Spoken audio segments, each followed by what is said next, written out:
আসসালামু আলাইকুম ওয়া রাহমাতুল্লাহি ওয়া বারাকাতুহু।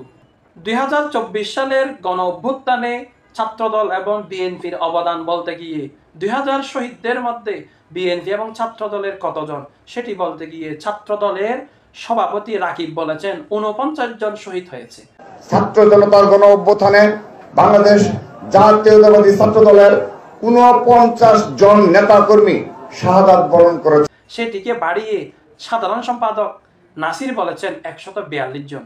জাতীয়তাবাদী ছাত্রদলের 142 জন নেতাকর্মী এই গণ অভ্যুত্থানে বাংলাদেশ জাতীয়তাবাদী ছাত্রদলেরই শহীদ হয়েছে।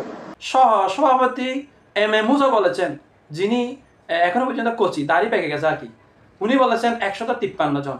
এই জুলাই বিপ্লবে পরিচয় থাকা ছাত্রদলের নেতাকর্মী প্রায় 153 জন শাহাদাত বরণ। সেটিকে আরো বাড়িয়ে বিএনপির ব্যারিস্টার রুমিন ফারহানা বলেছেন 400-র উপরে মানুষ আমার দলের ছাত্র দলের এই অভ্যুত্থানে প্রাণ দিয়েছে।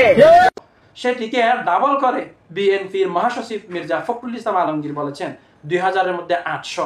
এই প্রায় 2000 ছেলে যারা শহীদ হয়েছে তাদের মধ্যে প্রায় 800 ছেলে আমাদের ছাত্র দলের ছেলেরা রয়েছে।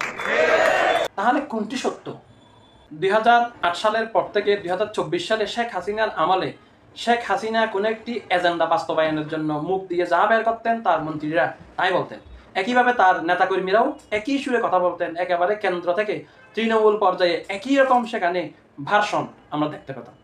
এভাবে যদি সবার অঙ্ক না মিলে এক একজনের কথা এক এক রকম হয়, তাহলে কি শেখ হাসিনার সেই ফেসিস্ট ভার্সন আপনারা সঠিকভাবে অ্যাপ্লাই করতে পারবেন?